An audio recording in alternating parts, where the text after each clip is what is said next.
Hola a todos, bienvenidos nuevamente a un espacio de tres lecciones. Muchas gracias por acompañarnos en esta ocasión con un invitado que es un amigo de esos que le llegan a uno al alma, o que se conecta con el alma más bien, que es Juan Diego Tobón. Y bueno, hoy vamos a conversar de un tema que no es, digamos, se sale un poquito como el libreto de los temas empresariales que hemos tocado en ocasiones anteriores, pero que vamos a ver que está muy relacionado pues con la vida profesional de cualquier profesional. Eh, y bueno, contamos pues hoy con un invitado de lujo que ahorita se presentará. Como de costumbre, me acompaña aquí la socia en esta quimera. Hola Cristi, ¿cómo estás? Hola, Migue, ¿cómo vas? Muy bien, afortunadamente. Y Bien, nada, qué rico que tenemos hoy a Juan Diego. Entonces, Juan Diego, exactamente. bienvenido y felices de que estés acá con nosotros. Qué rico, muchísimas gracias a ustedes por la invitación y espero que sea un espacio muy interesante de conversación y de aporte pues a la vida en general, que es lo importante. Gracias, Juan.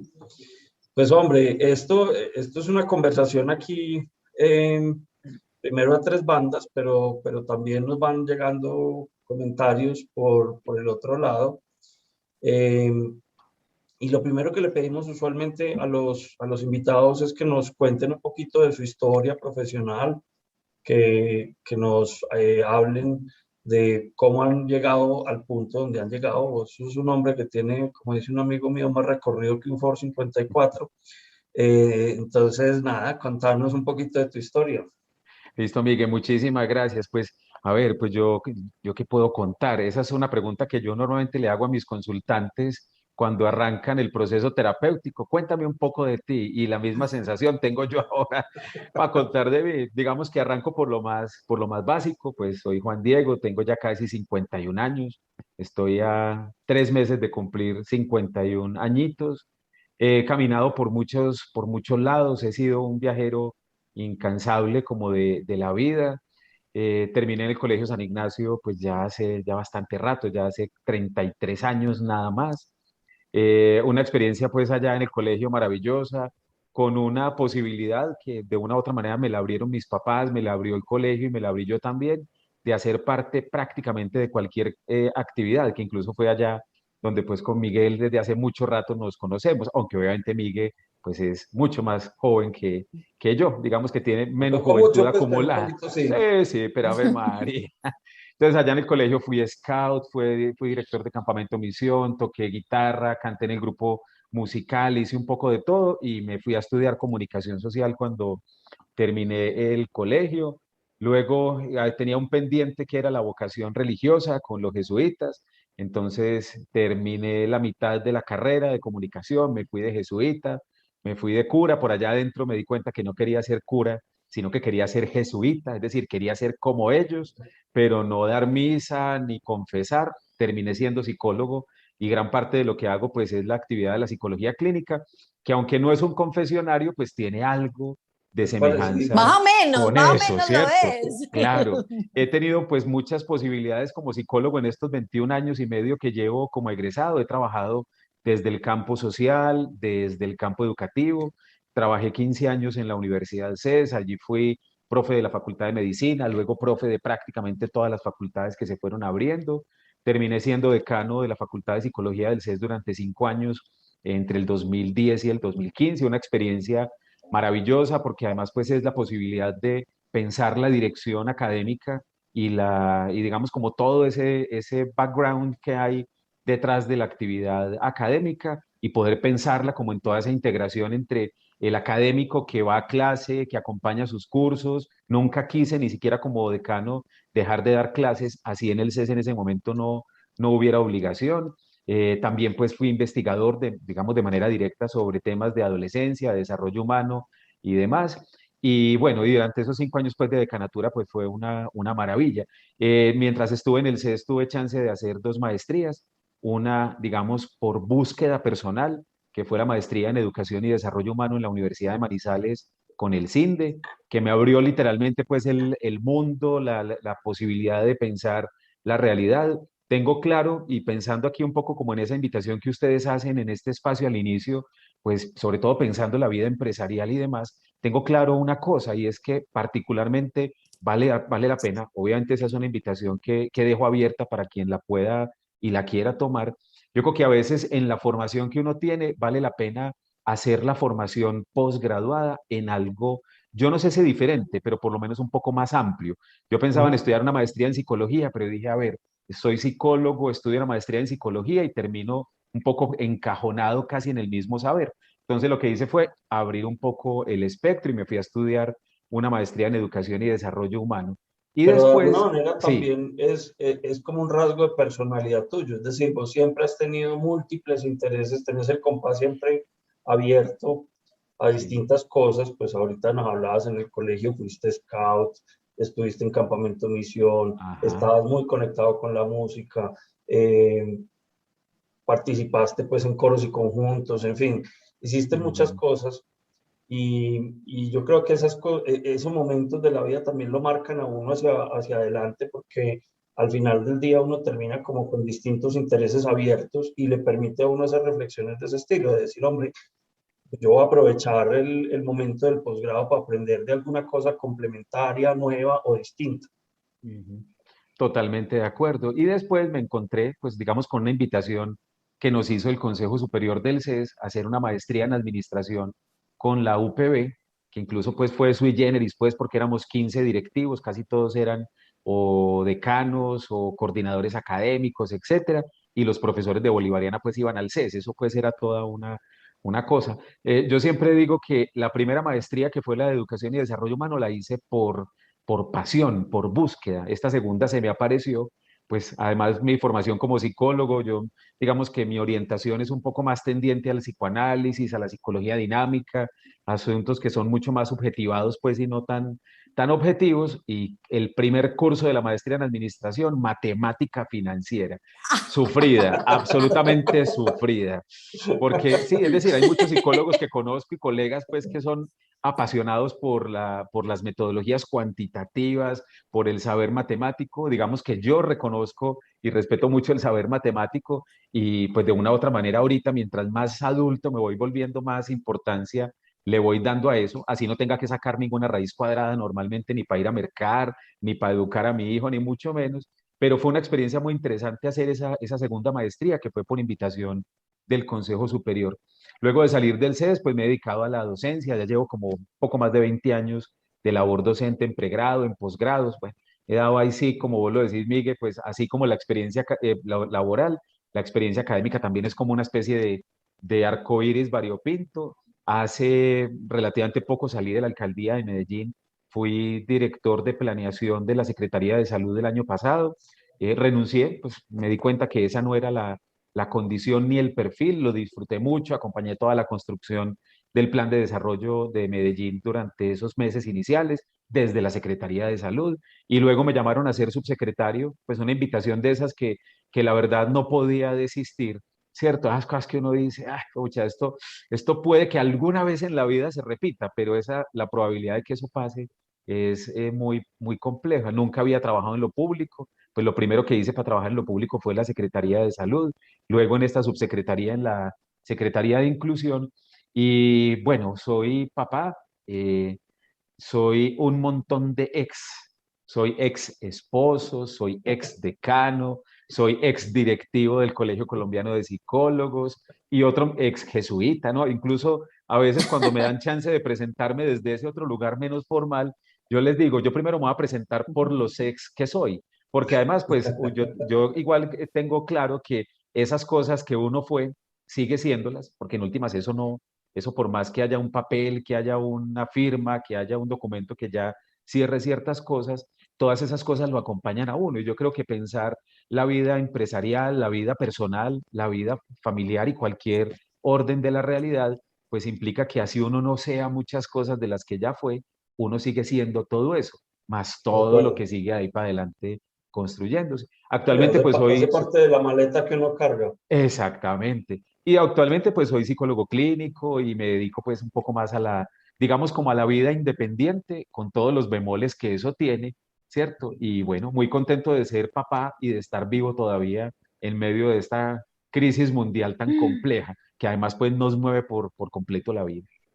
Juan, se te olvidó mencionar una faceta que también me parece a mí que ha sido muy importante, que es tu faceta de escritor en las columnas del periódico El Gente, periódico Gente, sí, entre otras, señor. pues, porque Sí, a mí me ha gustado mucho escribir y esa es una cosa que particularmente incluso le invito mucho a los pacientes y a los consultantes a hacerlo, ¿cierto? Creo que cuando uno escribe, distinto a cuando uno habla, uno tiene chance de repararse, ¿cierto? Cuando uno habla, ya lo dicho, dicho está, no, no, eso no fue lo que quise decir, pero ya lo dijo, ya no hay nada que hacer, ¿cierto? Cuando uno escribe, por lo menos puede borrar, puede, cuando nos tocaba a nosotros un poco más adultos, pues la mecanografía, entonces uno pues no podía borrar bien, pero entonces tenía el cosito ese que uno le ponía a la máquina y entonces uno lo volvía a poner en blanco y uno escribía encima. Yo creo profundamente en la escritura, ¿cierto? En la escritura académica, en la escritura científica, en la escritura subjetiva, en la escritura expresiva. Pues siempre, digamos, sobre todo cuando fui decano y esas cosas, pues los periódicos del poblado nos buscaban bastante a los decanos para que escribiéramos columnas. Como estudié comunicación social la mitad de la carrera, pues tengo muchos conocidos en algunos medios, entonces ahí se abrió la posibilidad de hacer eso y durante, ay María Miguel, es que fueron 2016 hasta el 2020 con unos pequeños baches, sobre todo por el COVID, pues cada 8 días, máximo cada 15, ahí estaba mi columna en el periódico. Incluso algún día me sentí bastante famoso, pues de esas cosas como que, ¡ah! Como en serio, una señora, yo estaba hace por ahí 2 años, algo así, atravieso yo el puente peatonal que hay en la villa de la Burra por la 80, ¿cierto? Pasando la 80, y una señora Sí. venía de frente subiendo las escalas y se queda mirándome, y yo como, esta señora se le perdió uno igualito, ¿qué? Y me dice, doctor, entonces yo volteo, usted es el columnista del periódico, sí. ¡Ay! ¿Cómo es que lo conozco? Y yo, ay, Dios mío, me sentí pues una celebridad, Famoso. ¿cierto? No Ay, famoso, mejor dicho. buenísimo. Pero me ha gustado mucho escribir porque creo profundamente en mi labor como psicólogo, en mi labor como ser humano y demás, que parte de lo que yo hago es psicoeducativo.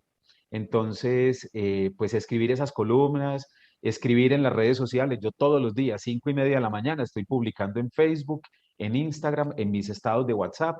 Y eso de una u otra manera me permite como actualizarme con lo que siento, con lo que pienso y un poco con lo que estoy viviendo. A veces porque además también llegan hasta unas imágenes de esas, unos memes y unas cosas entre charras, profundas y a veces bastante densas, que cuando las publico, pues hay gente que me escribe, gracias, necesitaba pegarme ese golpe contra la pared. Alguna vez una señora me dijo eso.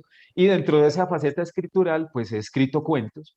Incluso pues aquí estoy preparando unos cuentos para un concurso que hay hasta diciembre con la Cámara de Comercio. Vamos a ver cómo me va con eso. Hace rato que no escribo, pero me gané pues un concurso de cuento en el CES y digamos que me gusta mucho echar cuento verbal, escrito, y dentro de todo ese cuento pues también escribí un libro que se llama El viaje es hacia adentro, que tuve la fortuna de hacer el lanzamiento hace 2 años y unos 3 meses en la Casa Museo Otra Parte, que además pues con todo el significado de lo que significa Fernando González, ¿cierto? Incluso leyendo un poquito las obras de Fernando González y cuando digo esto se me paran los pelos, me ponen los pelos de punta, pues un poco ese viajero incansable que él era como filósofo, ¿cierto? Yo pues ni de lejos me puedo equiparar con él, pero hacer el lanzamiento en ese lugar y pensar en eso que escribí, que de una u otra es manera muy pues más mágico. que, sí, que más que una experiencia pues personal mía es lo que escucho en consulta, lo que he trabajado con los profes y con los estudiantes durante tantos años,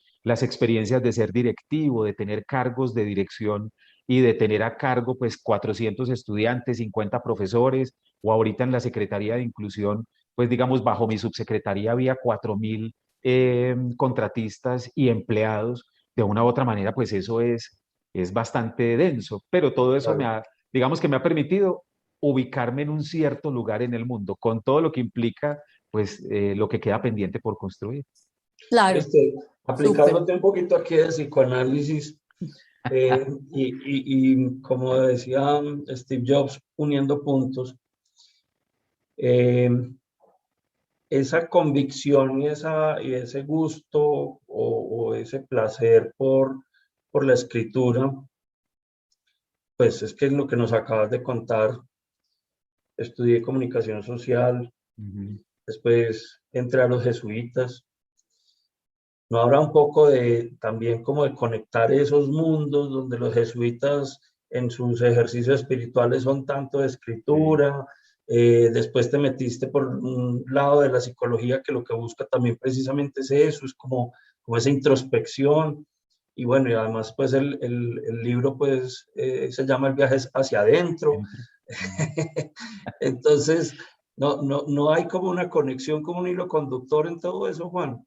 Sí, claro, totalmente, Miguel. Y una cosa que en estos días, digamos, por una situación personal, pues yo creo que igual, así como los médicos se enferman, los psicólogos también necesitamos ir donde Claro. colegas y donde psiquiatras y donde bioenergéticos y buscar cosas, ¿cierto?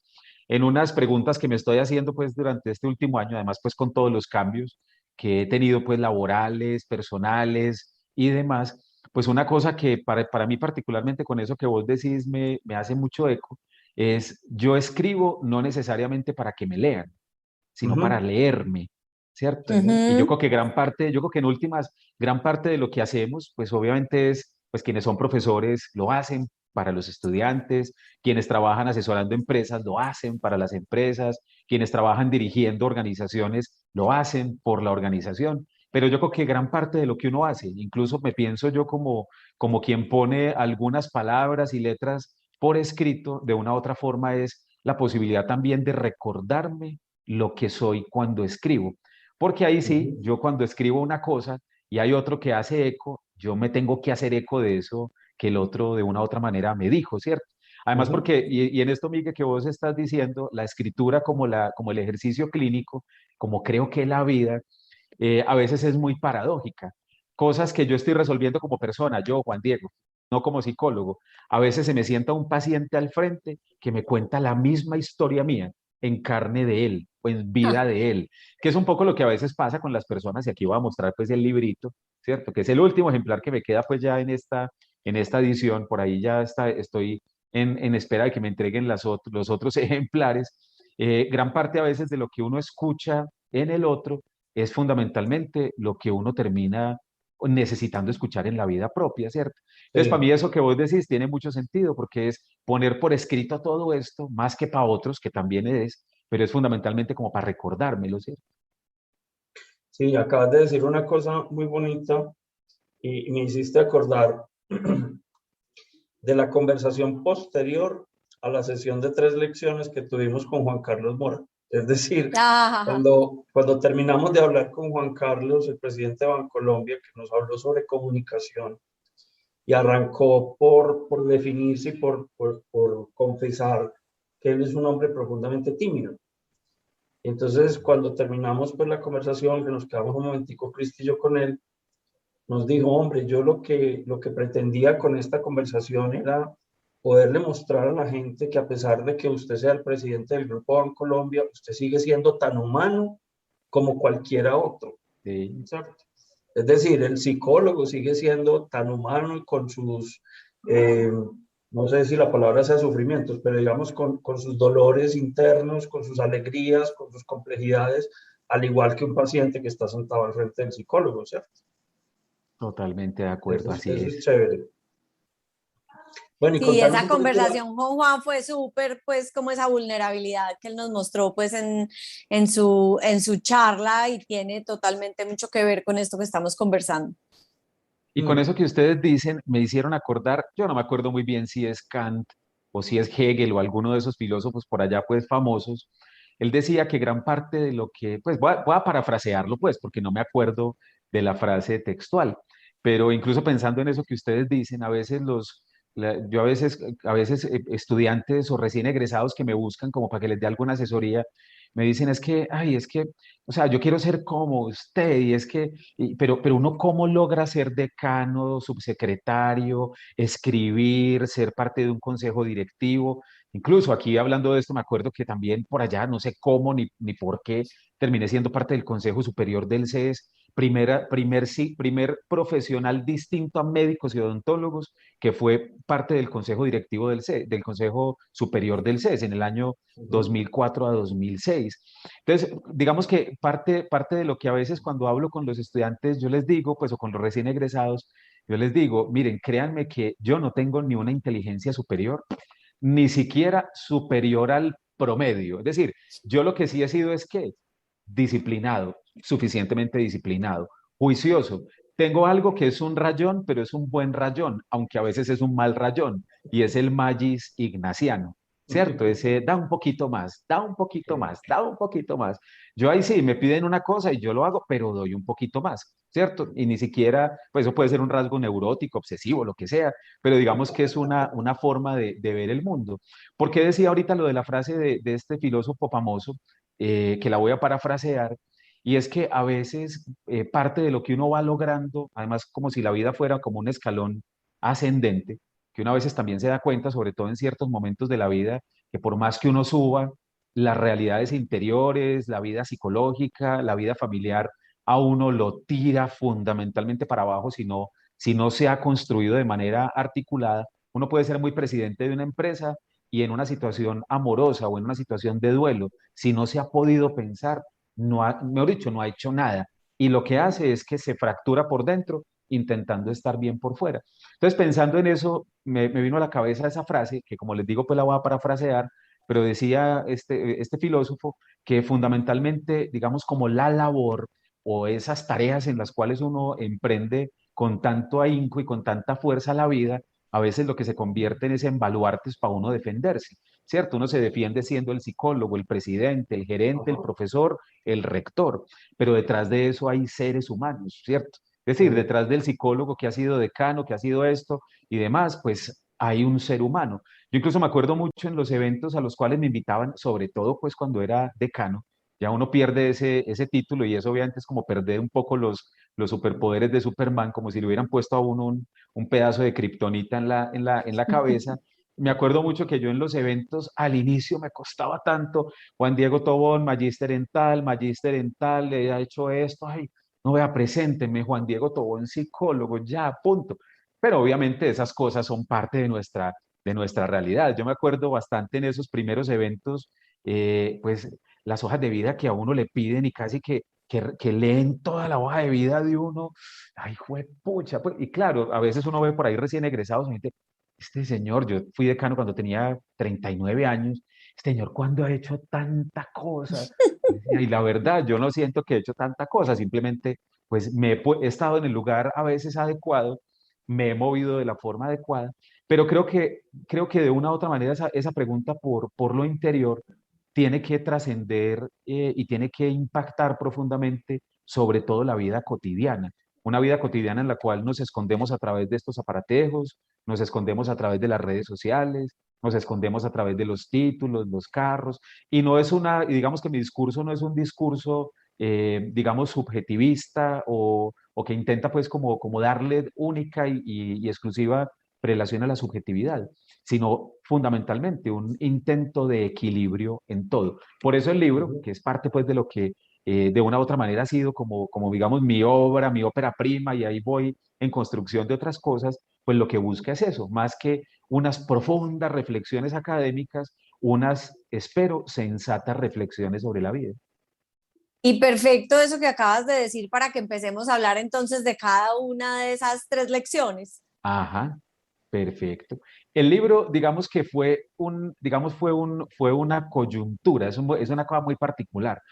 Yo no pensaba ser papá y terminé siendo papá de ese mono hermoso que ahorita antes de empezar la transmisión se conectó por aquí y se hizo aquí detrás mío, ¿cierto? Tampoco pensaba en escribir libros, es decir, pues escribí algunos capítulos de libros mientras fui decano y artículos y vainas y cosas y editoriales y prólogos y las columnas en el periódico, pero la verdad como un libro no académico jamás pensé escribirlo.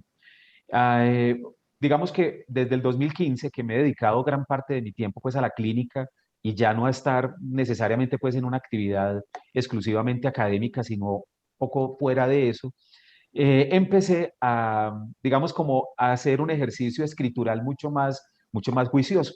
Entonces, muchas cosas de las que decían, por ejemplo, algunos consultantes, se volvían texto en mi muro de Facebook, ¿cierto? Yo muchas cosas del libro, incluso por ahí les pongo a sí, a los consultantes, a los estudiantes, gracias, porque gran parte de lo que aquí aparece tiene que ver con las reflexiones que ellos me ayudaron a hacer.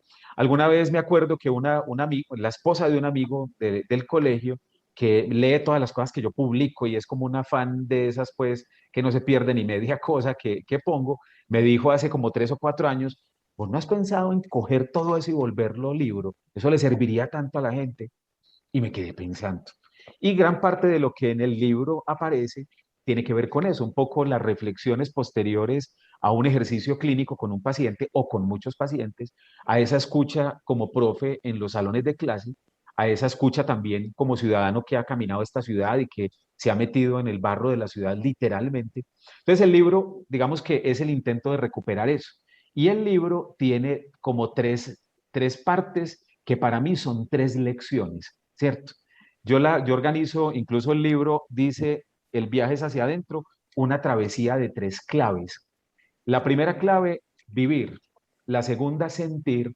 Y la tercera, conocer.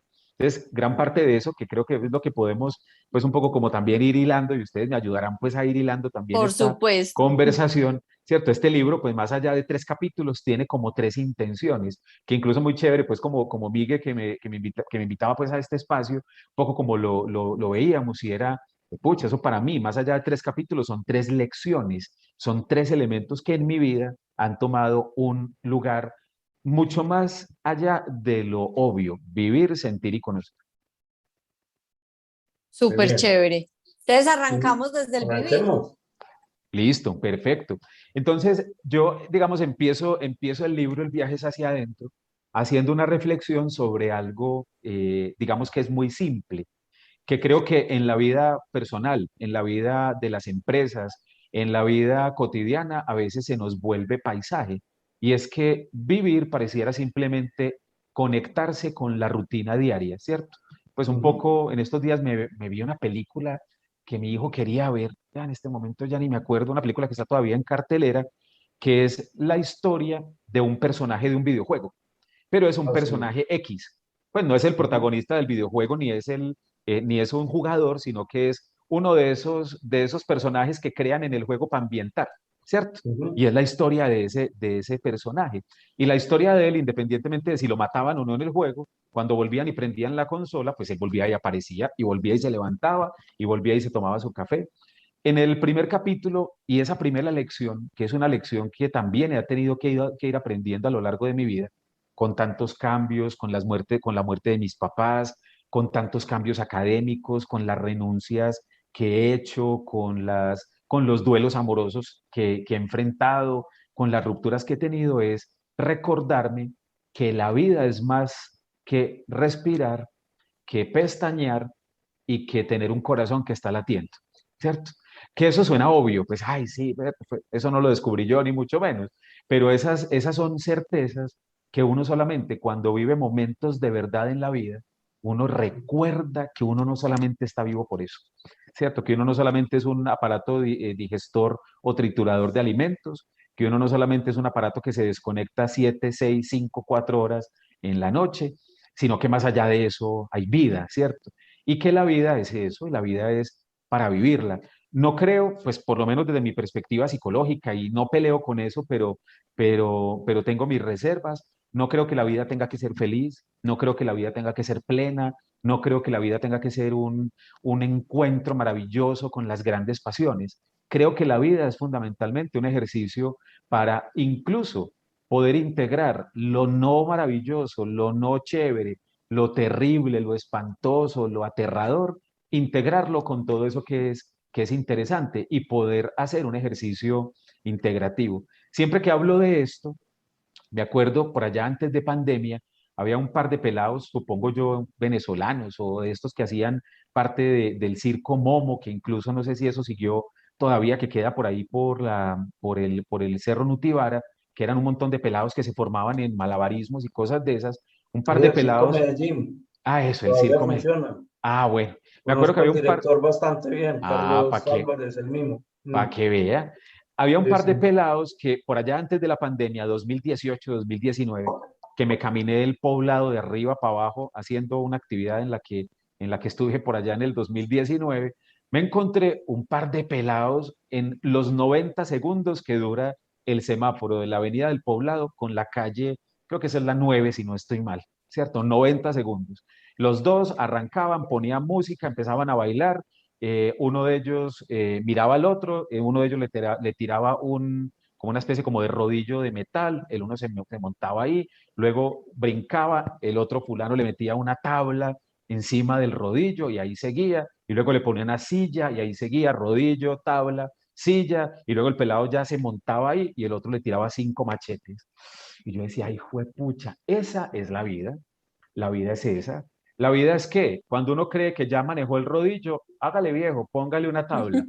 Cuando uno cree que ya manejó la tabla y el rodillo, póngale una silla. Y cuando uno ya está muy cómodo con esas 3 cositas que uno aprendió, 5 machetes. Además, en 90 segundos, lo que implica montarse y después tirar los 5 machetes para que el otro lo reciba, tirarle la silla, tirarle la tabla y tirarle el rodillo. Este ejemplo siempre se lo pongo a los pacientes, sobre todo cuando están muy enredados como con la toma de decisiones y con el equilibrio, porque la vida es eso y uno supone que la vida es no desequilibrarse como si uno perdiera el equilibrio de un pie. ¿Qué va? Eso no es. La vida yo creo que es un ejercicio de recordarse que uno todo el tiempo está montado en un rodillo, en una tabla, en una silla, tirando machetes para arriba, además con el niño llorando, el jefe gritando, las deudas en la puerta. Entonces, ese primer libro y ese primer capítulo, perdón, y esa primera lección para mí ha sido fundamental, porque además es lo que me ha permitido no solamente conectarme con la historia de los consultantes, sino conectarme con mi historia. He sido, pero ya no soy eso, aunque sigo siendo eso. Entonces, ¿yo qué soy? ¿Y para dónde voy? Yo espero vivir 90 años, ¿cierto? Espero pues, y esa es mi idea, y espero vivir que todavía me quedan pues unos 40 años de vida, casi la mitad de mi vida, pero espero que de una u otra manera eso me pueda permitir a mí recordarme, soportar las angustias cuando aparecen, para disfrutar las cosas que hay que disfrutar cuando aparezcan. Juan, una pregunta. Creo que Con varios invitados hemos hablado mucho de los temas de propósito y de Ajá. la importancia del propósito y todo este tema. ¿Qué tanto en este tema que dices, la primer pilar, pues que es vivir, qué tan importante es ese propósito ahí? Totalmente importante. Y yo creo que es parte de lo que habrá que seguir construyendo. Yo creo que a veces el propósito que uno supone que tiene se va moviendo y a uno lo va angustiando, ¿cierto? Es decir, yo incluso me pienso en mi historia con esto que tú dices, pues mi propósito era servir, ¿cierto? Yo me acuerdo desde que tengo 11 12 13 años, pues por alguna razón terminé ahí y por eso ahorita que Miguel pues también hacía un poco eco de lo que me conoce, pues claro, yo de una u otra manera siempre he pensado en eso.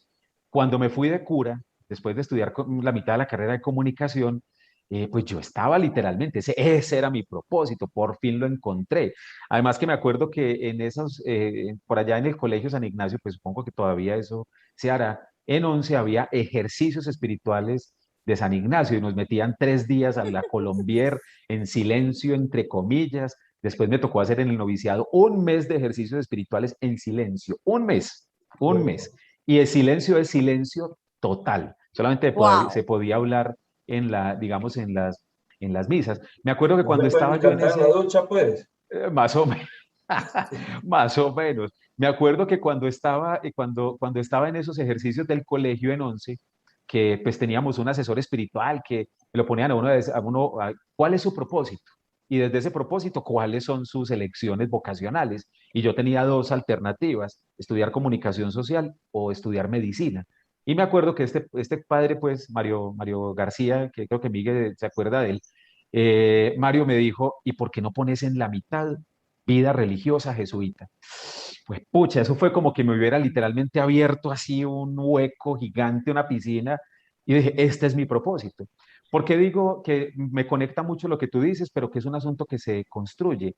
Cuando me metí de cura, dejé una novia con la que llevaba 3 años, dejé la carrera que llevaba a la mitad, me fui de la casa de mis papás, no podía hablar con mis papás durante un montón de años, desde tiempo, y entonces el primer año y el segundo año hice votos perpetuos y me voy para Bogotá y digo yo, carajo, esto no es. Perdí el propósito. ¿cierto? Entonces, me parece muy importante eso que tú dices, porque creo que el propósito es, digamos, una vara que a uno de una u otra manera lo jala, ¿cierto? Una vara, y así tal cual, una vara que es flexible, una vara que va hacia adelante, que a veces uno, incluso si es una vara de pescar, pues uno lanza y ni siquiera sabe dónde cayó esa vaina, ¿cierto? De acuerdo, Pero y uno vuelve y lanza. y uno vuelve y lanza, ¿cierto? O por ahí, caminando, se encuentra con el anzuelo. Ay, ve, aquí fue donde quedó el coso. Sí creo que todo esto que tú planteas tiene mucho que ver con el propósito, pero yo sí pensaría, y es parte de lo que trabajo mucho en consulta, y es cuando ese propósito se empieza a resquebrajar, no es que lo que falte es propósito, sino fundamentalmente encontrarle nuevo sentido a eso que se ha tejido. Porque a veces lo que hay que hacer es eso, es retejer, reconstruir eso que uno ha ido tejiendo, pero que uno sabe desde lo más central de uno mismo, desde las entrañas, desde las tripas, qué es lo que a uno realmente lo mueve. Total, total. Súper. Ese, Miguel, tú ibas a eh, preguntar algo. no, yo iba a hacer dos comentarios. Lo primero iba a decir que creo que acabas de entrar en un proyecto que tenemos Cristi y yo con este programa, que es sacar las frases célebres de cada una Ajá. de las entrevistas que tenemos y esta definición de lo que es la vida con Con el rodillo, yo lo anoté, el me parece rodillo, la que es tabla, la silla y los 5 machetes. sí, absolutamente ganador. O sea, Sí, va para las frases célebres. Ah, qué maravilla. Lo segundo, Juan, que es que pues yo que también tengo historia familiar cercana con ex jesuitas, Ajá. yo veo con cierta frecuencia, digamos, con personas que se van particularmente para los jesuitas y que en la mitad del camino o en algún momento dicen, no, me devuelvo, no sé qué, muy conectados con lo que vos decías ahorita. Vos decías, hombre, yo lo que quería era servir.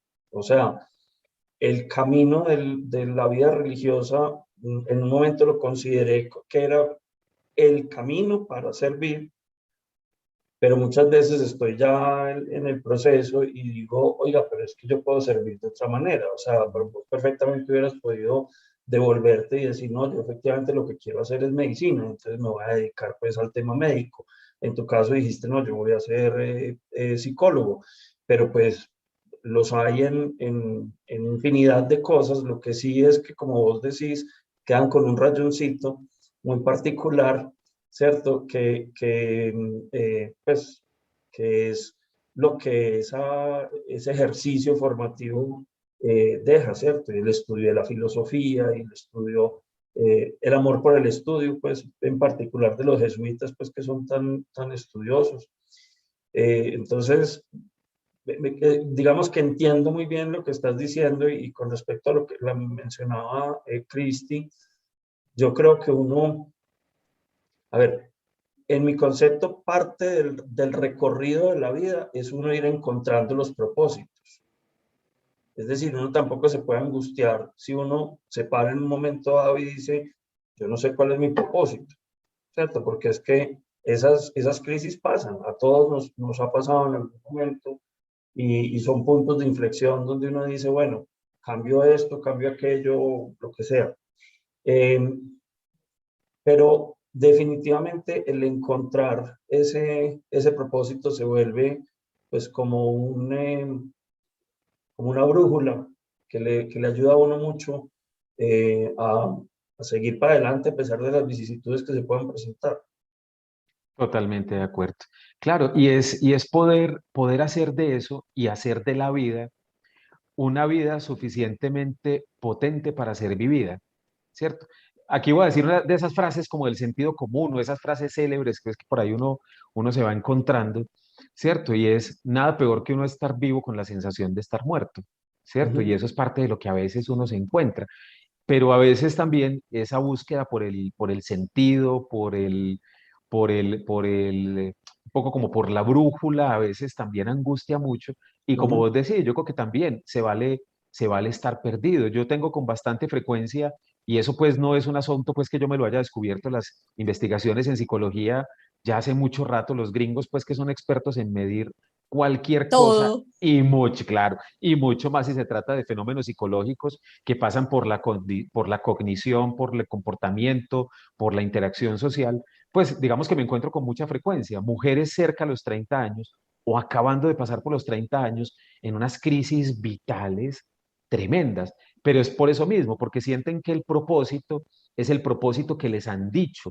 A los 30 una mujer tiene que tener hijos, estar casada, tener un buen trabajo, y si yo no quiero todavía tener hijos ni estar casada, tengo un buen trabajo, o incluso me lo dijo una paciente hace algunos meses, yo la verdad lo que he ido descubriendo es, yo me quisiera ir para el frente de la playa a construir una pequeña casita casi que en bambú y acostarme ahí.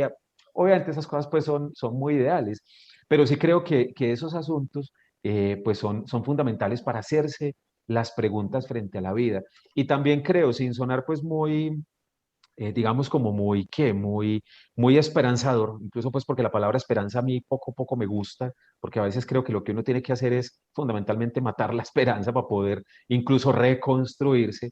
Creo que en gran parte esa posibilidad de uno entrar en crisis es lo que permite seguir para adelante la vida, que creo que es lo que le pasa a gran parte de las empresas. Una empresa cualquiera, en cualquier tamaño, se confronta en la crisis y a partir de ahí o se muere o recompone su vida, ¿cierto? Cuando no Mm, enfrentan la crisis, la cosa se vuelve mucho más difícil.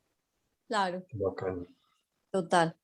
Bueno, Súper. vamos al segundo capítulo. Listo, vámonos para el segundo. El segundo, que es también, pues, como les he dicho, pues un poco el discurrir, pues, con los consultantes, con la vida, etcétera, se llama sentir, ¿cierto? Que es también una, digamos, una lección aprendida. Me acuerdo, yo tuve un papá muy amoroso, pero un papá muy papá de los años 70, ¿cierto? Yo soy modelo 1970, mi papá era modelo 1940, tuvo un papá, supongo yo, porque no lo conocí, mi abuelo se murió muy joven y mi abuela también se murió muy joven, ella de 34 años, de 38 años y él de 45, Mm, ¿cierto? Mi papá, Súper digamos que jóvenes. súper jóvenes, mi papá era una persona severa, muy amorosa, ¿cierto? Pero me acuerdo que sí, cosas que nos decía, iba a decir frases así como esas que las hemos escuchado y que yo la escuché de viva voz, ¿cierto? Y es, usted es un hombre, usted no llora, siendo un hombre muy amoroso. Yo creo que el Migue también lo conoció, ¿cierto? Mi papá pues lo sí, a tu conociste, papá, claro. ¿cierto? Mucho rato, ¿cierto? Un hombre muy amoroso, pero muy de ese estilo, ¿cierto? Los hombres no lloran. En una educación como la del San Ignacio, que de una u otra manera una educación muy racionalizada, muy jesuita, muy estricta, muy el magis ignaciano, o morir o triunfar, como dice pues el himno de San Ignacio, etcétera. Entonces ahí no hay cabida para la emoción, ¿cierto? Es decir, ahí lo que Sí. toca hacer es literalmente volverse un soldado fuerte. Y gran parte de lo que he descubierto en mi vida es una lección que, pues, que de una u otra manera incluso la encadeno con el vivir, por eso va como en esa secuencia también el libro, pues fundamentalmente a lo que uno, cuando se confronta uno con el vivir, se confronta uno y me confronto yo, y es parte de lo que acompaña a los pacientes, uno se confronta con el sentir. Porque de una u otra manera, pues el vivir, pues sí, uno de una u otra forma ahí lo va reconstituyendo y demás. Pero una de las cosas más tesas, más tesas, es no sé qué siento. No tengo ni idea. Estoy llevado, fregado, abrumado, pero no sé qué siento. ¿Cierto? Que uno dice, pues ya estás, ya por lo menos estás sintiendo lo que estás sintiendo, pero a veces incluso ni siquiera la gente sabe, y si se trata de los hombres, mucho más, y si se trata de personas en niveles directivos, pues mucho más, ¿cierto? Como un presidente, un gerente, un rector, etcétera, pues se va a quebrar en un discurso de una graduación o en una junta directiva, cómo se quiebra, cómo le da una crisis nerviosa, ¿no? Pelado, hágale, empépese si quiere, pero la sensación y lo que usted siente y sus emociones, tráguesela. Yo hago un ejercicio, no mío, me lo encontré por ahí por fortuna en ese universo gigantesco de la internet, y es que cuando veo a pacientes, hombres o mujeres de cualquier edad, muy enredados con el sentir del cuerpo, pero también con la emoción, les mando un ejercicio que por ahí me encontré, y es una especie como de círculo con otros dos círculos concéntricos que nombran las 6 emociones primarias, que es el circulito que está más adentro, las emociones secundarias derivadas de las emociones primarias y las emociones, lo que uno podría llamar como las emociones terciarias. Entonces son como 130 emociones distintas, con nombres distintos. Eso me parece una maravilla. Cuando lo siento embolatado, haga una cosa. Hágase la pregunta que vino a hacerse aquí en consulta. Es que no sé qué sentir por mi papá. Coja ese círculo y arranque, arranque. Llegan a la siguiente sesión. ¡Ah! Yo no sabía que sentía tantas cosas. Además que sentía rabia, que sentía molestia, pero además que sentía admiración, pero además que sentía asco, ¿cierto? Porque además son toda esa gama de expresiones emocionales que a veces lo que hacen es que pasan por el sentir del cuerpo, se vuelven enfermedades, se vuelven jaquecas, se vuelven incapacidad y hasta ahí llega la cosa. Y si uno se mejora, pues pintura, pico y hágale. Simplemente uno vuelve hasta que vuelve otra vez la incapacidad a aparecer. Entonces yo por eso, esa es una lección aprendida y aprendida en mi cuerpo. Me acuerdo que pucha, es que el tiempo como pasa, en el año 2008, en el año 2013, perdón, en esa época mi hijo no había cumplido un año. Yo no quería ser papá. Él sabe, pues, ¿cierto? Él lo sabe. Aquí que está por ahí cerquita, él sabe. Yo le digo, Alejo, yo no quería ser papá, pero te apareciste y me cambiaste la vida. Y yo no cambio mi vida Yo después sos de un haberte... papuchocho, pues. Yo no he No, visto a ave, nadie no, gozarse más ese pelado que vos. Ave María, no, no, no, eso para mí es una bendición, la berraca. Pero digamos que yo me acuerdo que en el 2013 estaba terminando la maestría en administración, una maestría muy pesada, muy pesada. Estaba ya recién nombrado de nuevo como decano, recién volviendo a arrancar. Llevaba 3 años de casado. Ya mi papá y mi mamá se habían muerto. Estaba terminando como de soportar todo eso. Y nada, a palo seco. Yo sí fui muchos años a psicólogo, pero en esa época, ¿a qué horas? Decano, estudiando maestría, casado, con hijo. ¿A qué horas voy a ir donde un psicólogo? Pues me dio una cosa que se llama citomegalovirus, un virus que es pandémico, que le da solamente a las personas inmunosuprimidas que están a punto de morirse casi, un VIH severo, un niño que nace que se va a morir. A esas ¿Qué personas es es eso? a las que les da el citomegalovirus. Incluso cuando yo entré cuando me revisó la internista, era una cosa muy rara, primero me empezó fiebre, una fiebre alternante, sin malestar, demasiado raro pues eso. Segundo, me empezó un brote por aquí en la frente y por acá, la cosa más rara del mundo. Después me empezó una tos, una tos seca, nada, me fui para donde la internista, me mandó exámenes y apenas se los entregué por la tarde, me dijo, usted se queda hospitalizado ya. Su hígado está a punto de entrar en una falla hepática, o sea, usted está en este momento a punto de tener una hepatitis, ¿cierto? Una falla Wow. hepática terrible. Pues resulta que cuando me hicieron exámenes, claro, que tenían que descartar SIDA, a Dios gracias, no. Tenían que descartar cáncer, incluso cáncer linfático y demás, tampoco. ¿Qué será esta vaina? Exámenes vienen, exámenes va, hasta que por ahí el cuarto día entra el infectólogo con una sonrisa así como entre payaso y burlón y me dice, usted no me va a creer qué es lo que usted tiene. Usted tiene una cosa que todos tenemos y a nadie se le activa, pero usted sí. ¿Cuál fue su estrés? ¿Cuál fue su angustia? Y yo, ay, Dios mío. Estuve hospitalizado 6 días. De ahí salí tomando agüita, tomando acetaminofén un poquitico si de pronto me dolía un poquito la cabeza y ya, relájese. Entonces, digamos, cuento esta historia porque es una historia que no me la he escuchado, sino que la he La vivido. historia de Garrick, pues.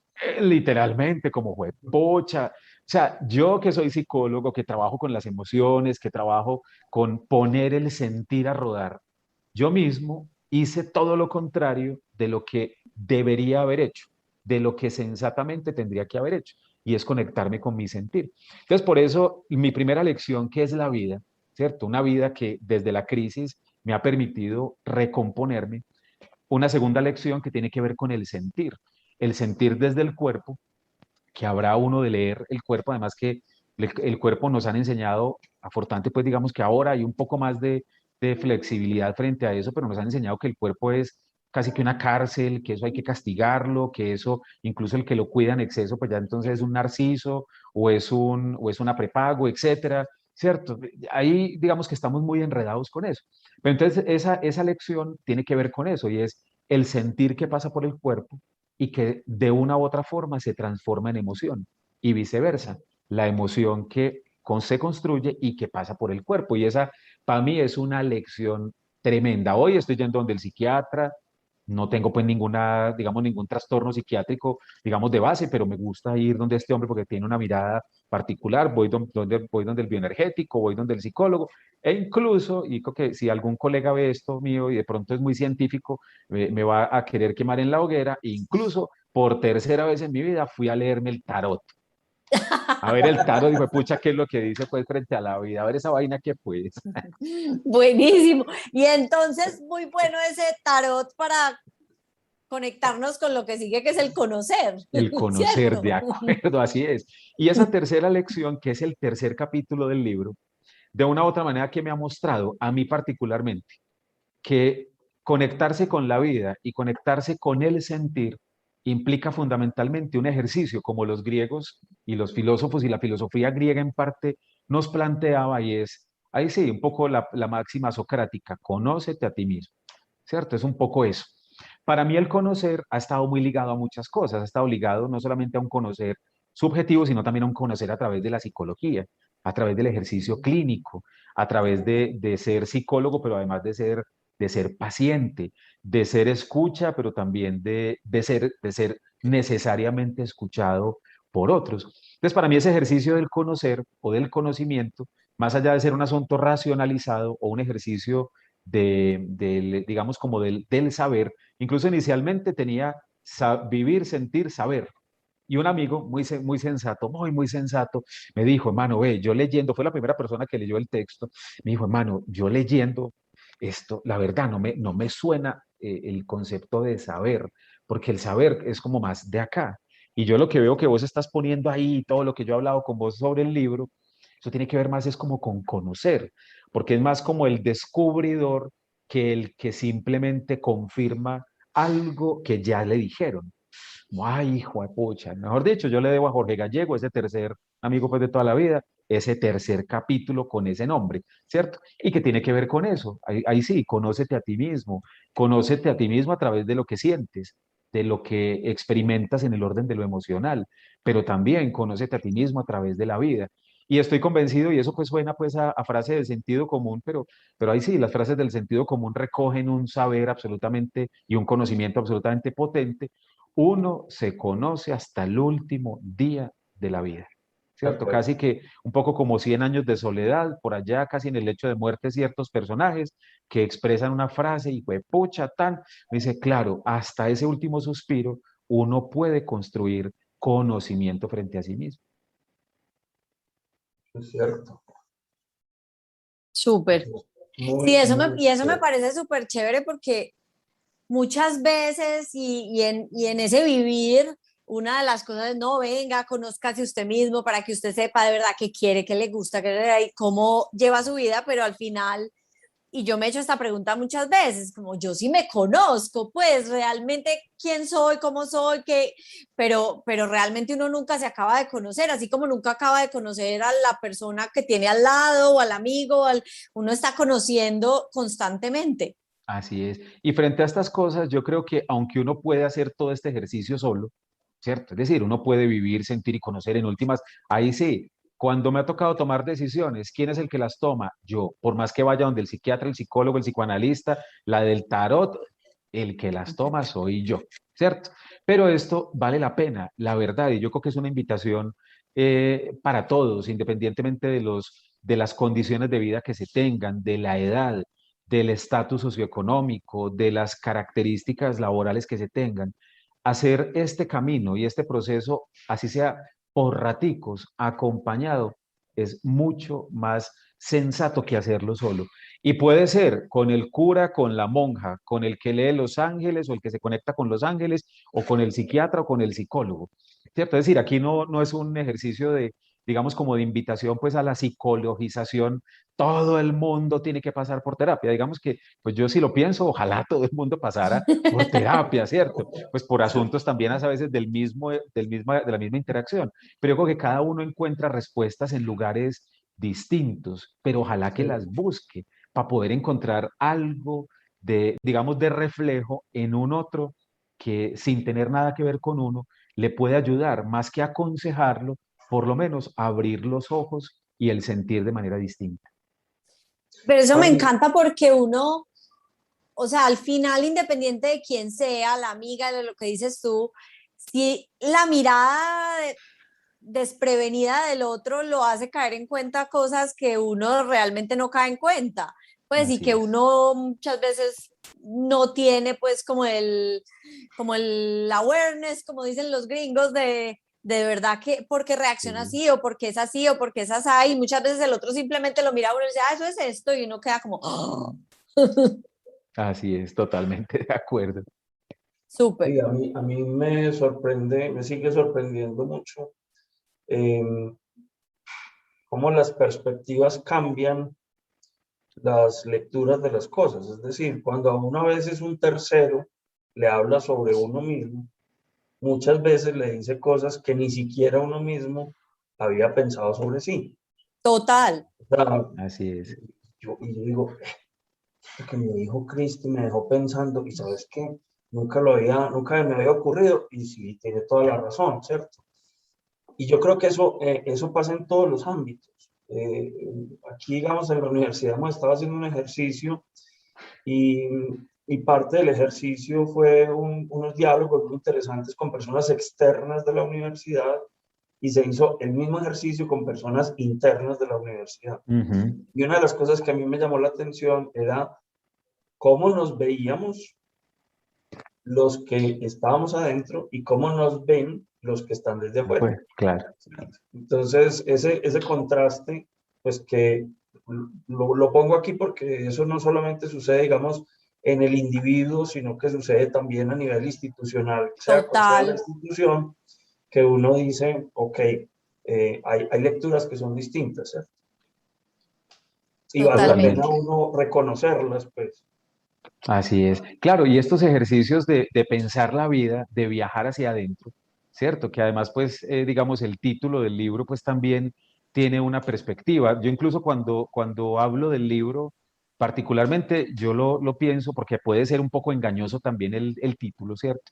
Yo el adentro no lo veo necesariamente como el alma, la mente o el cerebro. El adentro lo veo fundamentalmente como, digamos, como un eco de lo que uno vive afuera, ¿cierto? Es decir, porque pues uno viaja hacia adentro, pero viajar hacia adentro, pues no tendría ningún sentido si uno no lo viviera en el afuera, ¿cierto? Es decir, es que incluso hasta un ermitaño o una asceta o uno de esos famosos monjes, pues, que se encuevaba por años y demás, o las monjas de clausura, o el Dalai Lama, o esas personas, pues, que hacen meditación trascendental. No tendría, digamos, mucho sentido ese viaje interior si eso no se pone afuera. Para mí particularmente esto, incluso por eso, digamos que la espiral y esos círculos, como de una u otra manera concéntricos, casi que es eso, uno viaja hacia adentro, igual, y perdón, pues un poco como el pleonasmo, pues, pues para salir para afuera, ¿cierto? Es decir, uno no entra para adentro para quedarse adentro, uno entra para adentro para salir para afuera, para volver a entrar, para volver a salir, casi que como un ejercicio todo el tiempo reflexivo, el equilibrio famoso de los machetes, la silla, la tabla y el rodillo, ¿cierto? Si no, no tendría mayor sentido. En últimas, pues uno vive conectado con uno, pero uno vive también es en función de la realidad externa con la cual se conecta. Por eso es un ejercicio más que introspectivo, pues como un monje o como una seta, es más bien un ejercicio reflexivo sobre la realidad, volver sobre sí para ir hacia afuera. Un poco lo que plantea San Ignacio de Loyola, pues, y ahí sí, digamos que yo cuando salí de allá, pues me desconecté por completo del tema religioso hasta en la vida cotidiana, pero sí valoro y recuerdo mucho algo que decía San Ignacio de Loyola, y era contemplativos en la acción, ¿cierto? Es decir, no se trata de sentarse a orar y a orar y a orar y a orar poco lo que pasa en la vida organizativa, pues uno puede echar mucha labia y dele y reflexión, y grupos operativos y grupos de reflexión y entonces ¿y cuándo vamos a hacer, cierto? Es decir, no se Sí, trata solo de hacer, Eso le sino de decimos pensar. parálisis por análisis. Eso no sí, sí, tampoco, venga, total. pensémonos, pero hagamos y pensemos, ¿cierto? Como un ejercicio todo el tiempo, digamos, constante. Y para mí eso, digamos que esa es una de las, digamos, esas tres lecciones, ¿cierto? Vivir, sentir y conocer, pues más allá de ser terapeuta, pues es fundamentalmente, pues ser humano lo que me ha permitido conocer todo esto, ¿cierto? Con todas las claridades, pero también con todas las oscuridades que eso implica. Por supuesto. Muy chévere. Muy Bueno, bien. entonces les propongo, si quieren, vamos haciendo la recapitulación de las tres lecciones mientras dejamos que las personas que están con nosotros pues nos manden comentarios y preguntas. Entonces, Juan, ¿esto cómo funciona? Yo hago un súper resumen de lo que conversamos Ujú. y si se me quedó algo por fuera al final que sea muy importante, tú me lo dices, Listo. porque la idea pues es que por eso son tres lecciones, porque es algo fácil de recordar para todos y de retener. Ujú. Entonces, en estas tres lecciones de ese viaje hacia adentro, la primera que es vivir, y me gustó mucho como lo describiste como un ejercicio integrativo de lo positivo y lo negativo, donde ahí está todo, y pues ni hablar del ejemplo de lo que es vivir, que es el rodillo, la tabla, la silla y los 5 machetes que se ponen y se quitan y uno tiene que mantener el equilibrio y tiene que seguir rodando frente a eso. Entonces, súper chévere esa forma de pensar en la vida. Y hablabas de otro tema ahí que me pareció súper chévere y es la posibilidad de entrar en crisis. Y es que entrar en crisis se vale y entrar en crisis Ujú. también tiene sus cosas positivas desde que uno sea, cómo afronta esa crisis después de. El segundo es el sentir, y en el sentir hablábamos de la importancia de expresar esas y articular esas emociones y cómo el sentir, me gustó mucho como lo describiste desde poner el sentir a rodar, porque si no se manifiesta en el cuerpo, así lo puse. Ujú. Y el ejemplo pues que nos contaste de tu enfermedad al no expresar y no de verdad afrontar ese sentir que tenías en su momento. Ujú. Y por último, el conocer, que entre otras cosas, yo pensaba cuando inicialmente nos contaste del vivir, sentir y conocer, que el conocer era más desde el saber, como lo contaste, y no, y me pareció súper interesante que el conocer no es desde el saber, el conocer es de cómo me conozco a mí mismo y cómo es conectarse con la vida y con el sentir, requiere conocerse a sí mismo y que ese conocerse a sí mismo es un proceso evolutivo y un proceso que se vive todo el tiempo hasta el último instante de la vida. Entonces, ese es mi resumen de estas tres lecciones del vivir, sentir y conocer. Y cerrando con lo último que hablábamos, que es un proceso evolutivo e iterativo de pensar, hacer y hacer pensar. No es de estar siempre adentro o siempre afuera, sino que es un proceso de ir y venir para cada vez. A mí me encanta una analogía y es la bolita de nieve, el momentum de la bolita de Ujú. nieve, cómo arranca chiquitica y va creciendo a medida de que uno va evolucionando en ese proceso iterativo. Totalmente de ¿Qué me acuerdo. No, pues faltó? no, nada, mejor dicho. Lo único que te faltó fue leer un pedacito del libro que voy a leerlo, voy a tomar aquí Dale, por el favor. atrevimiento de leerlo, que es una de esas frases que para mí, incluso es de las últimas frases ya del libro, que dice lo siguiente: moverse desde adentro tiene visos de permanencia y efectos en nuestra estructura psicológica, en la manera en cómo nos percibimos y en el modo en el cual interpretamos el mundo. Hacerse cargo de sí mismo implica identificar y enfrentar los miedos, resignificar la propia historia y reconstruirse integrando lo fallido y lo posible. Esto indudablemente tendrá efectos en el afuera, en la interacción y en la cotidianidad, pero ha de partir en primera instancia de una decisión propia por mirarse hacia adentro y desde allí proyectarse hacia afuera, ¿cierto? Que es un poco lo que acabas de decir, pero lo cierro pues con un fragmento de una de las frases que, como les digo, pues es producto más allá de una reflexión pues casi que interna y así totalmente inspirada mía, es un poco el ejercicio reflexivo a través de la conversación con otros. Súper. Muy chévere, Juan. Súper. Yo no Miguel, entiendo ¿tenemos por qué Cristina es algún? la encargada de hacer la recapitulación, ¿no? Que no le pasa nada. Sí, eso es cierto. Juan, y tenemos por aquí un par de preguntas y comentarios. Juan Daniel Incapié nos dice, buenas tardes, primero muchas gracias, Juan Diego. ¿Alguna recomendación de alguna herramienta para ese conocer? Pues yo plantearía lo siguiente, vale la pena, pues, por ejemplo, las actividades o la búsqueda en ciertos momentos que sean requeridos, por ejemplo, de un terapeuta, de un profesional que acompañe esta escucha, ¿cierto? Herramientas hay muchas, yo creo que los libros, por ejemplo, ir a cine, vivir, creo que esas son herramientas que son, digamos, requeridas, pero creo que cuando uno siente individualmente o en el orden de lo personal, que a veces lo que ya sabe hacer y lo que ya sabe sobre uno mismo a veces es insuficiente, vale la pena buscar la herramienta de la ayuda con otros, ¿cierto? Es decir, ahí la invitación que le hago a Juan Daniel es, ojalá que si de una u otra manera te conectas con una pregunta a través, pues, un poco como de esto que estamos conversando, y puede ser interesante ponerla en función de conversar con otro, ojalá que busques algún terapeuta o algún profesional que te acompañe, porque en últimas, a veces yo particularmente incluso aquí pensando, y mientras ahorita hablaba, me acordaba, pero no lo puse en palabras, me acuerdo que una de las pequeñas condiciones, pues muy atrevido yo cuando escribí en el periódico, pero sí le dije al editor, le dije, "Ah, yo sí escribo cada 8 días, hermano, y me le mido a eso, 1000 palabras semanales, eso lo escribo yo relativamente fácil, pero yo sí tengo una cosa con la cual no puedo negociar, y es yo no voy a volver la columna un recetario, ¿cierto? 5 tips, 4 elementos, 5 herramientas, por una razón, esas cosas existen y son pertinentes,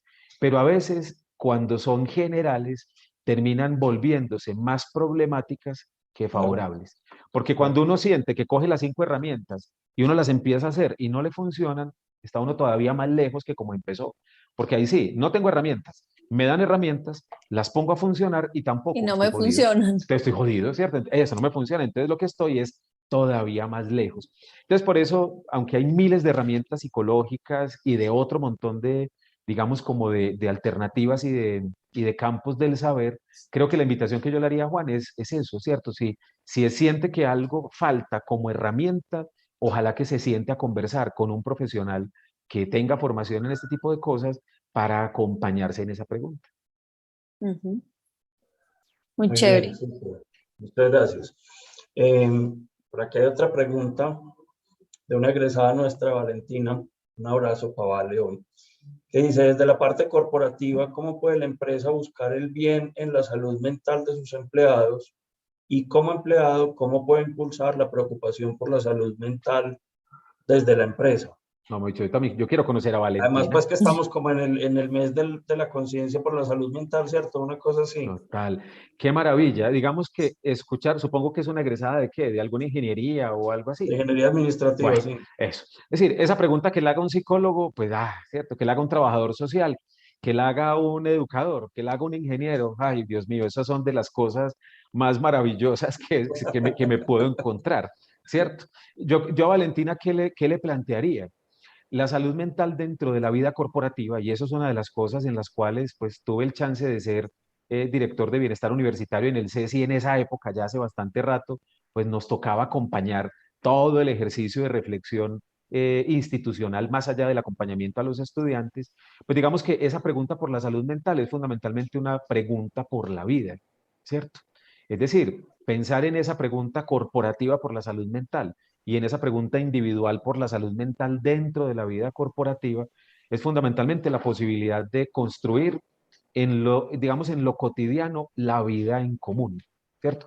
Y eso cómo se logra?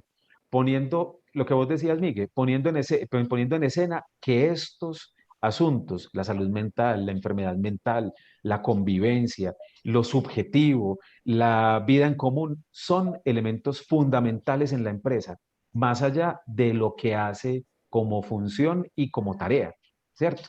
Que eso Ujú. suena obvio, suena bonito, ¿cierto? Solo que a veces eso es muy difícil hacerlo.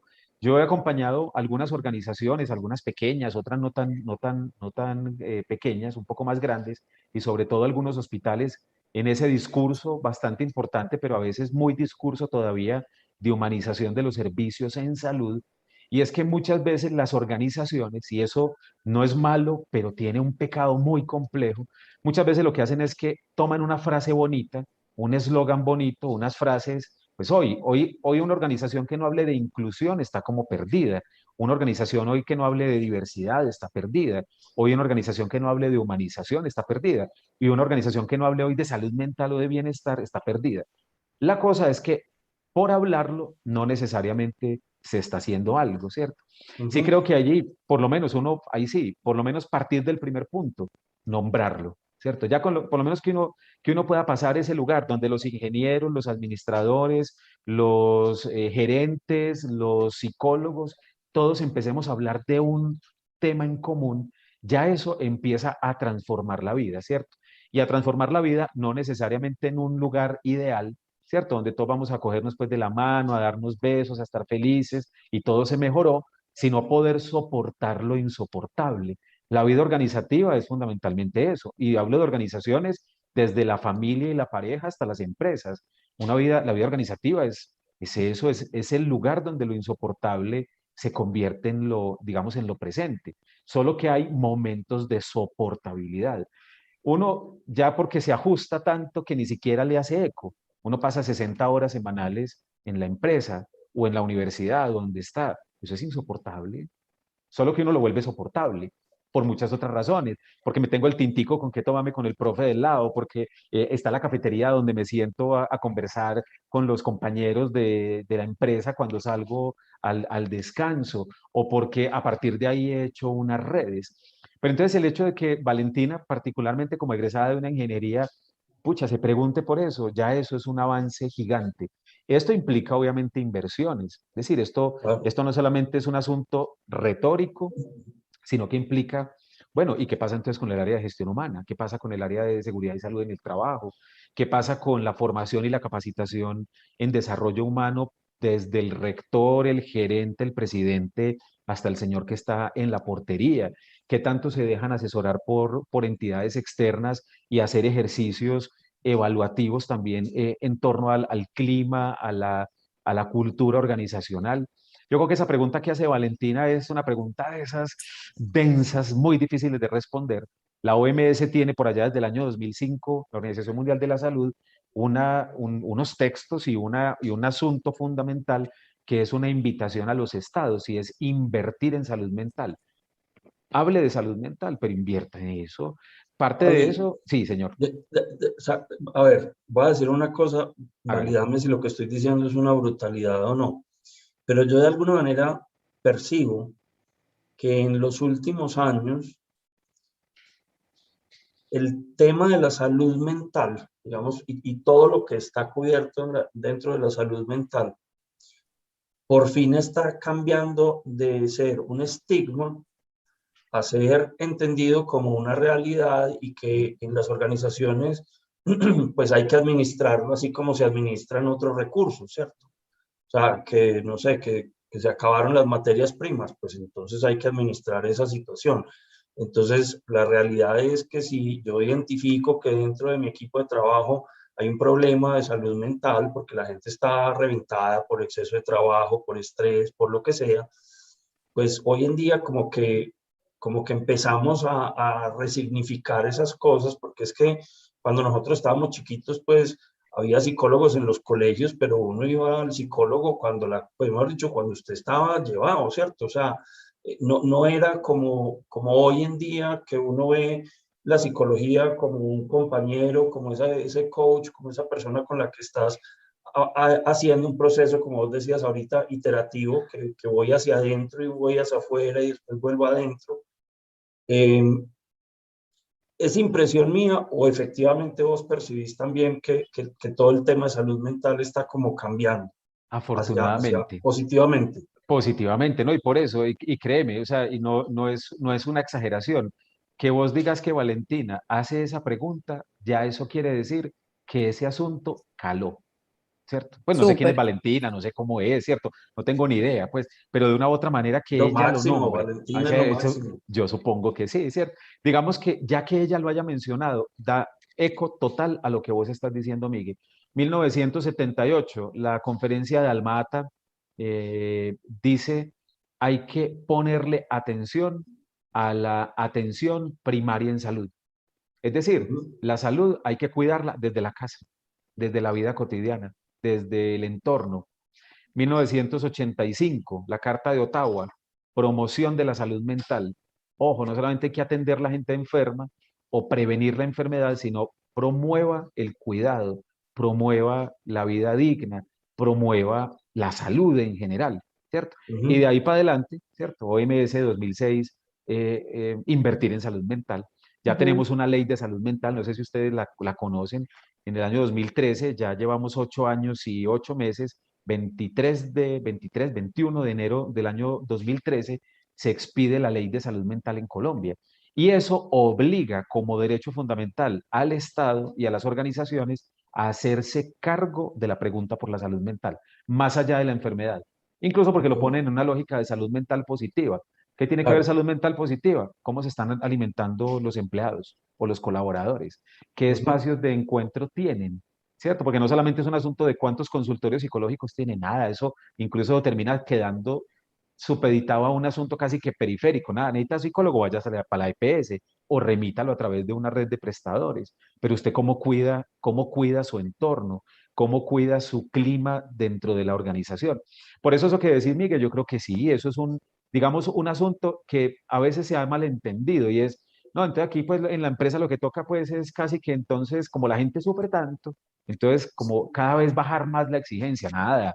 Yo por eso digo, la vida organizativa es la vida donde lo insoportable se hace real, ¿cierto? Ujú. Es decir, porque el malestar, uno bien mamado el viernes y tener que levantarse incluso media hora más temprano porque el jefe lo citó a uno a una reunión no a las 7, sino a las 6:30, y uno mamado, reventado, fundido, eso es insoportable. Pero como hay otras cosas que el entorno ya ha pensado, vea, soporte lo insoportable, porque hay cosas del orden de lo soportable que le hacen que le hacen o que le permiten que la vida sea más tranquila. Es decir, puedo sonar un poco extremo, pero, No, pero no, es eso, ¿cierto? pero es que te voy a conectar eso con otra pregunta que nos mandó Vale aquí también. Y es que yo creo que una de los elementos que le ayudan a uno a ser soportable lo insoportable es el propósito, De acuerdo. ¿cierto? Que digamos que el propósito está por encima de la actividad del día a día. O sea, yo tengo que hacer informes y tengo que asistir a reuniones y no sé qué. Eso se podría volver muy tedioso, pero si yo digo, estos son todas piececitas del Lego que me están ayudando a construir el propósito que quiero hacer, digamos que son herramientas que ayudan. Lo que nos pregunta Vale es si tienes alguna recomendación para encontrar el propósito. Ah, viajar hacia adentro.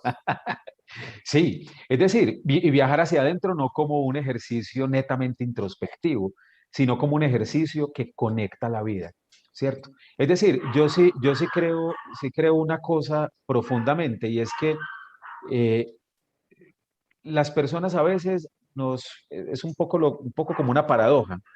Las personas queremos encontrar lo que nos conecta con nuestra realidad, pero creemos que lo que nos conecta con la realidad, con nuestra realidad, lo vamos a encontrar fácil, pronto. Además que va a ser casi que un asunto un poco como profético, ¿cierto? Como el profeta por allá en el Antiguo Testamento que se levantó diciendo Dios habló a través del sueño y tal, ¿no? La construcción del propósito implica vivir la vida, sentir Ujú. los sentidos, conocer lo que hay que conocer, ¿cierto? Y estar todo el tiempo como en función de eso. Yo, por ejemplo, pues pienso, obviamente también desde mi propio lugar, pues a veces me acuerdo alguna vez que la novia de un amigo mío que era psicóloga, de Pacho Mejía, no sé si te acordás o me vos, Ujú. Sí, Miguel, de claro Pacho que me Mejía, acuerdo. ¿cierto? Me acuerdo que salimos y ella como psicóloga, pues estaba como en séptimo semestre, que uno como psicólogo se cree pues que, mejor dicho, ya, tú eres neurótico, tú eres, en fin. Me acuerdo que yo estaba recién salido del noviciado y esas cosas, y me acuerdo ella, ay, ¿vos qué? Ah, no, yo estudié comunicación, ay, qué chévere, y acabo de salir del noviciado y voy a estudiar psicología. ¡Ah! ¡Qué inestabilidad! ¡Qué inestabilidad! Si yo pienso, huepucha, es decir, si yo pienso eso, me he casado 2 veces, me he separado 2 veces, es decir, hay muchas cosas que de una u otra forma he vivido en mi vida como desde una cierta cosa inestable, De una u otra forma, claro, yo soy inestable, pero también soy estable. Es decir, Pues el yo por sen- eso decía que tenés más recorrido que un Ford 54, precisamente, porque es que yo creo que no es inestabilidad, sino que lo que te ha permitido es recorrer de verdad muchas millas y recorrer muchos espacios Sí, y a veces, y también lo digo desde lo personal, eh, cuando uno pasa por una crisis uno se siente muy angustiado porque siente que esto no va a evolucionar para nada, sí, pero cuando finalmente evoluciona y después uno lo mira por el espejo retrovisor, también acepta, como vos decías ahora, que uno es todos esos ex que ha tenido y así que es, uno hoy es también esa persona que estuvo en crisis y que de esa crisis algo se aprendió. Esa totalmente de me faltó en acuerdo. el resumen, que además creo que vale la pena también para el libro de las frases célebres. Uno es todos los ex que ha tenido. O sea, me Así parece es. campeona. Muy Uno bien. es todo lo que... Y una cosa, Alejo, ven un momentico, y una cosa que le voy a decir a Valentina y a quienes nos están viendo, este ha sido mi mayor aprendizaje, este loco, ¿cierto? Y no quiere decir que todos tengamos que tener hijos, pues. Es decir, yo igual podría no haber tenido hijos e igual también me hubiera tenido que hacer cargo de mi propia realidad y encontrarme. Pero particularmente Alejo, incluso aquí tiene una pared llena de stickers. Ahorita apenas termine aquí, veré qué fue todo lo que me escribió allá y qué era todo lo que me tenía que decir justo en el momento en el cual estoy en esta presentación. Pero sí creo que esas cosas, incluso a veces esos sentidos, esos propósitos, obviamente no se consiguen a través del otro, pero a veces hay un otro, en este caso hablo de este joven que está aquí, de una u otra manera él me ha ayudado de manera así muy significativa también a recordar mi propósito, ¿cierto? Independientemente de la tarea que esté haciendo. A Alejo le importa, yo creo que muy poquito si yo soy psicólogo, si soy profesor, si tengo plata, si no tengo plata, pues eso cuando sea adolescente posiblemente sí le hará un poco más de eco, pero en este momento pues es decir, para él lo importante es que yo sea yo y que yo esté Sí, ahí, el ¿cierto? Súper. momento. El momento. Bueno, y Y para eso. cerrar tenemos una Ujú. última pregunta de Rafael Galindo que dice, ¿el sentir necesariamente implica hacer expresiones visibles de ello? Pues yo creo que en una cultura que normalmente nos ha reprimido tanto, que nos ha, incluso la represión no solamente como lo que no se dice, sino como lo que se dice como debe decirse. Es decir, no se dijo, ¿cierto? Un poco lo que en psicología hay un mecanismo de defensa que se llama la formación reactiva. Y es, te quiero dar un puño de una forma tan brutal que en lugar de eso te doy un abrazo y te digo, te quiero. ¿Cierto? ¿Cierto? Es decir, se dijo, sí, se dijo. ¿Se dijo lo que tenía que decirse? No. ¿Se expresó? Sí. ¿Se sacó lo que tenía que sacarse? No. ¿Cierto? Y tampoco es porque haya que, pues, que pegarle pues, el puño al otro. Ah, es que como tenía que expresarme emocionalmente, pues venga hermano, yo le tengo la mala y tome su puño. Pero yo creo que en muchos asuntos el sentir sí vale la pena expresarlo, ponerlo afuera, decirlo incluso para revelarse a tanto silencio y silencios velados con palabras dichas que no dicen nada frente a la propia realidad. Entonces, por eso sí creo que vale la pena decirlo, hacerlo, sentirlo, expresarlo, de una u otra forma, casi que para revelarse y para viajar hacia adentro, ¿cierto? Poco como para conectarse con eso que uno normalmente cuando va viviendo, y yo creo que ahí sí, pues lo que decían los papás, espera y verá, más sabe el diablo por viejo que por diablo. Y uno va creciendo y uno, ay, pucha, es cierto. Uno se va dando cuenta todo lo que no dijo, todo lo que no hizo, todas las cosas que dejó pendientes, todas las vainas que dejó por ahí colgando, chilingueando literalmente de un palo, ¿cierto? Y ya después ya no hay cómo regresarse. Pero ya como no hay cómo regresarse, entonces sígalo haciendo de aquí en adelante, ¿cierto? Es decir, no se trata de una verborrea emocional o de una explosión, pues casi que como una especie de diarrea sentimental o sensorial, sino por el contrario, un asunto de conciencia frente a lo que se siente, para ser responsable de eso.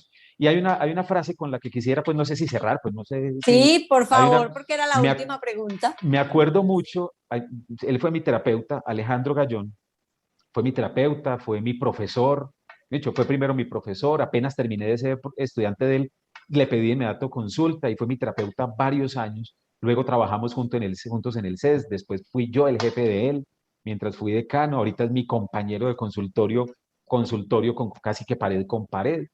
Me acuerdo que alguna vez a Alejandro le preguntaron que definiera salud mental en un panel. Y los otros dos psicólogos pues que estaban ahí, uno de una orientación y la otra, pues dieron unas respuestas muy bonitas, teóricas, pues casi que según fulano, y llega Alejandro y le hacen la pregunta, piensa un segundo y saca una de esas frases que para mí particularmente están pegadas en el cuerpo. Él dice, salud mental es hacerse cargo de lo que uno elige. Eso es la salud mental. ¿Qué es el viaje hacia adentro? Hacerse cargo de la realidad de uno, en medio de todas las dualidades que son presentes o que están presentes en la vida, ¿cierto? Es eso, la salud mental, como hacerse cargo de lo que uno elige. ¿Lo eligió? Hágase cargo de eso. ¿Está sufriendo? Hágase cargo de eso. ¿Lo está disfrutando? Hágase cargo de eso, ¿cierto? No se queje, no dé tanta vuelta. Eso no quiere decir romper, tirar, quitar, sino que de una u otra forma implica hacerse cargo, así sea tirando, rompiendo y yéndose. Total.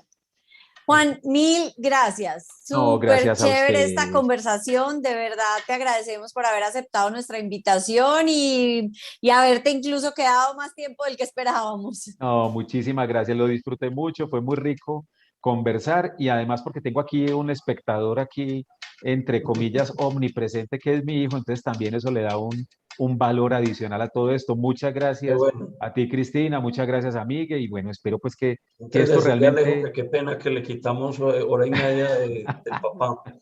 Sí, sí, sí, no, Juan, y muchas no, de gracias a verdad, ustedes. muchísimas gracias, hombre, qué conversación más rica. Una última pregunta. Si alguien quisiera conseguir el libro o ponerse en contacto con vos, ¿a través de qué canal lo pueden hacer? Pues puede ser a través de mi WhatsApp, ¿cierto? Que es 318-893-6392, o a través de las redes sociales, que pues simplemente es escribir Juan Diego Tobón o Juan Diego Tobón Lotero y por ahí. Y como soy tan activo pues en esas redes, tanto en Instagram como en Facebook, pues con seguridad que por ahí me encontrarán fácil. Muy bien. Muy Perfecto. bien. Listo. Bueno, muchas gracias Bueno, a Juan, todos Muchas, y nos muchas ahí gracias. vemos. sí, dentro de 8 días no vamos a tener espacio de 3 lecciones, vamos a movernos.